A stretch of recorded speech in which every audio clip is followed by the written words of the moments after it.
का विश्वास, आपकी आस्था आपके जीवन को चमत्कारिक रूप से बदल देता है। आपका विश्वास, आपकी आस्था आपके हर कार्य को सरल और बहुत ही ज़्यादा आसान बना देता है। दोस्तों, यदि आपका ठाकुर जी पर पूरा विश्वास है, पूरी आस्था है, तो आपके सारे कार्य अपने आप होते चले जाते हैं। तो आज मैं आपको एक ऐसा ही प्रसंग सुनाने वाली हूँ, ध्यान से सुनिएगा। हरे कृष्णा, राधे राधे। आपका मेरे YouTube चैनल पर स्वागत है। आशा करती हूँ सब खुश होंगे, मंगल होंगे। दोस्तों, घटना अभी हाल ही की है। पवन मिश्रा, जो कि कानपुर के रहने वाले हैं, इनकी मिठाई की दुकान है। ये लड्डू सबसे ज़्यादा बनाते हैं और दूर दूर तक भेजते हैं। मंदिरों में प्रसाद के रूप में, अनाथ आश्रमों में इनकी मिठाइयाँ दूर दूर तक जाती है, शादी ब्याह में भी जाती हैं। तो दोस्तों, पवन मिश्रा बहुत ही ज़्यादा आस्तिक हैं, विश्वास करते हैं बहुत ही ज़्यादा ठाकुर जी पर और एक लड्डू गोपाल की भी सेवा करते हैं। पवन मिश्रा बताते हैं कि इनके ठाकुर जी हमेशा इनके साथ रहते हैं। ये कहते हैं कि आज तक जीवन में मैं कभी भी परेशान नहीं हुआ हूँ, क्योंकि मेरे ठाकुर जी साक्षात मेरे साथ रहते हैं। तो पवन मिश्रा बताते हैं, एक बार मेरा मन हुआ कि मैं द्वारकाधीश से मिलकर आऊँ। तो पवन मिश्रा अपनी पत्नी, बच्ची और अपनी बहन के साथ द्वारकाधीश से मिलने के लिए आते हैं। अब पवन मिश्रा बताते हैं कि रास्ते में उज्जैन पड़ता है, वहाँ पर उनको रात्रि हो जाती है। तो सबसे पहले पवन मिश्रा और उनका परिवार उज्जैन महाकाल के दर्शन करते हैं और फिर द्वारकाधीश के लिए निकल पड़ते हैं। अब जैसे ही ये द्वारकाधीश पहुँचते हैं, वहाँ इनको आधी रात हो जाती है। अब पवन मिश्रा सोचते हैं कि मेरे ठाकुर जी हमेशा मेरे साथ है। वैसे तो सब आश्रम और धर्मशालाएं, होटल वगैरह सब बंद हो चुके होंगे, कहाँ जाकर रुकेंगे। तो पवन मिश्रा बताते हैं, पवन मिश्रा को एक होटल दिखाई दिया जिसका नाम था श्री राम होटल। तो यह सब देखकर पवन मिश्रा बहुत ही ज़्यादा खुश हो जाते हैं और कहते हैं कि मेरे ठाकुर जी हमेशा मेरे साथ रहते हैं। तो होटल देखने के बाद फिर पवन मिश्रा को याद आता है कि उनकी 2 साल की बेटी भूखी होगी, जो कि दूध पीती है। तो अब पवन मिश्रा को एक बुजुर्ग आदमी दिखाई देता है और उनसे पूछते हैं कि बाबा, यहाँ कहीं दूध मिल जाएगा क्या? तो बाबा कहते हैं, हाँ बेटा, थोड़ा सा आगे जाकर एक चौराहा आएगा और चौराहे से लेफ्ट में मुड़ जाना, वहाँ पर एक दुकान है जो दूध की है, तुझे वहाँ दूध मिल जाएगा, जाकर ले आ। तो पवन मिश्रा क्या देखते हैं, चौराहे से आगे जाकर सारी दुकानें बंद हैं, लेकिन जैसे बाबा ने कहा था वैसे मुड़े और देखा, पूरा बाजार बंद था, लेकिन सिर्फ एक दूध की दुकान खुली हुई थी। और क्या देखते हैं, दुकान पर उतना ही दूध था जितने दूध की पवन मिश्रा को ज़रूरत थी।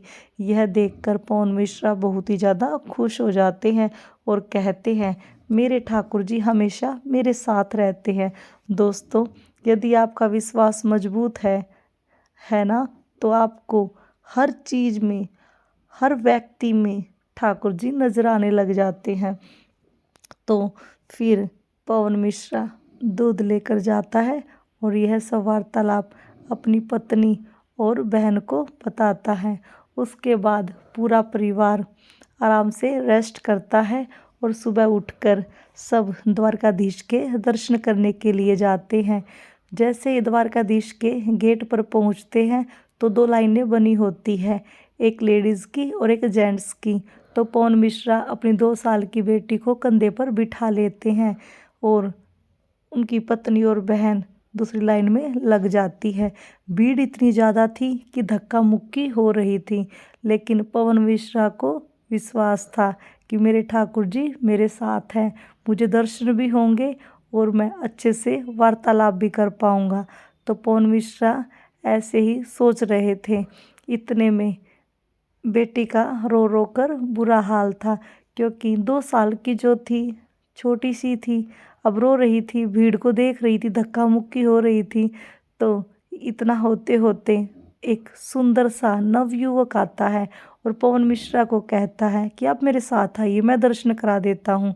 तो पवन मिश्रा कहते हैं नहीं नहीं, मैं लाइन में लगा हुआ हूँ और मुझे कई देर भी हो गई है, मुझे दर्शन जरूर होंगे, मुझे विश्वास है। इतना कहने के बाद भी नवयुवक जोर लगाता रहा कि नहीं, आप मेरे साथ आइए, मैं आपके दर्शन करा देता हूँ। इतना कहने के बाद भी पवन मिश्रा नहीं मानते, लेकिन न जाने उस लड़के में ऐसी क्या बात थी कि पवन मिश्रा मजबूर हो गए और लाइन से हट गए, युवक के पीछे पीछे चल दिए।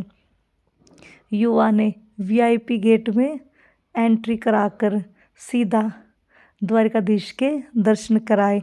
और अब पवन मिश्रा बताते हैं कि इन्होंने कम से कम 15 मिनट तक द्वारकाधीश के दर्शन किए और अच्छे से वार्तालाप भी किया। इतनी ज़्यादा भीड़ होने के बाद भी इतने अच्छे दर्शन हुए और वार्तालाप भी कर पाए। दर्शन करने के बाद पवन मिश्रा बताते हैं वो गेट से बाहर आए और कम से कम 2 घंटे तक अपनी बीवी और पत्नी का इंतजार करते रहे।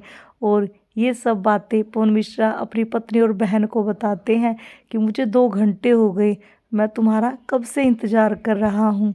इतना कहकर पवन मिश्रा उस युवा को ढूंढने में लग जाते हैं, लेकिन मंदिर के प्रांगण में वह युवा कहीं नहीं मिलता।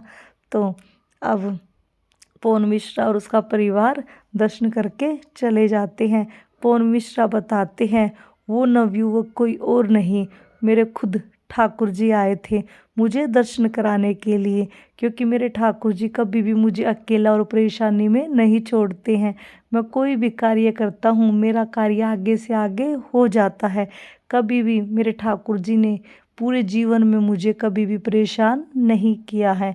दोस्तों, इसलिए कहती हूँ अपने विश्वास को मजबूत रखना, क्योंकि यदि आपका विश्वास, आपकी आस्था सच्ची है तो खुद ठाकुर जी आते हैं। आपकी सारी इंद्रियां पूरा जोर लगा देती हैं ईश्वर से मिलने के लिए। और ईश्वर यदि वैसे तो हमारे साथ ही होते हैं, हमेशा हमारे साथ होते हैं, सिर्फ हम महसूस नहीं कर पाते। हमारा विश्वास वो चीज़ है जो हमें ईश्वर को महसूस कराता है। इसलिए कहती हूँ हमेशा विश्वास को मजबूत रखिए, तभी आप ईश्वर को महसूस कर पाओगे, अनुभव कर पाओगे। बिना विश्वास के कोई भी ईश्वर को महसूस नहीं कर सकता, ईश्वर को नहीं देख सकता। इसलिए कहती हूँ अपना विश्वास मजबूत रखिए, ख्याल रखिए। अगर आपको वीडियो अच्छी लगी है तो वीडियो को लाइक, कमेंट में राधे राधे, और मेरी अगली वीडियो देखने के लिए चैनल को सब्सक्राइब जरूर करें। तो मिलते हैं अगली वीडियो में। तो बोलिए श्री कुंज बिहारी श्री हरिदास।